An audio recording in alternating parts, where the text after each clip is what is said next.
Hello hi ಸ್ನೇಹಿತರೆ, ನಾನೀಗ ಏನು ಹೇಳೋಕೆ ಹೊರಟಿದ್ದೀನಿ ಅಂತಂದರೆ, ಮೊಬೈಲ್ ನೀರಲ್ಲಿ ಬಿದ್ದಾಗ ಅಥವಾ ಮಳೇಲಿ ನೆಂದಾಗ ಸ್ಪೀಕರ್ ಒಳಗೆ ನೀರು ಹೋದಾಗ ಯಾವ ಥರ ರಿಮೂವ್ ಮಾಡಬೇಕು ಅನ್ನೋದನ್ನ ನಾನೀಗ ತೋರಿಸ್ಕೊಡ್ತೀನಿ. ಬನ್ನಿ. ಮೊದಲನೇದಾಗಿ ನಿಮ್ಮ ಗೂಗಲ್ ಕ್ರೋಮ್ ಬ್ರೌಸರ್ ಓಪನ್ ಮಾಡ್ಕೊಳ್ಳಿ.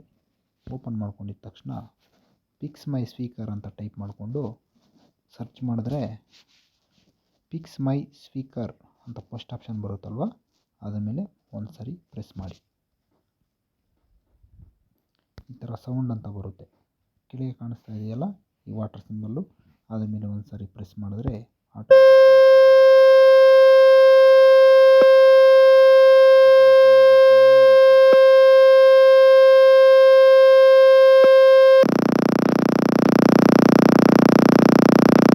ಈ ಥರ ಫುಲ್ ಬಂದು ನಿಂತೋಗೋವರೆಗೂ ಬಿಟ್ಬಿಡಿ.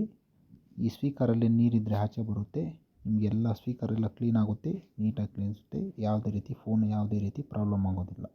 ಓಕೆ, ಈ ಟ್ರಿಕ್ ಎಲ್ಲರೂ ಫಾಲೋ ಮಾಡ್ತೀರಾ ಅಂತ ನಾನು ಅಂದ್ಕೊತೀನಿ. Okay, by friends.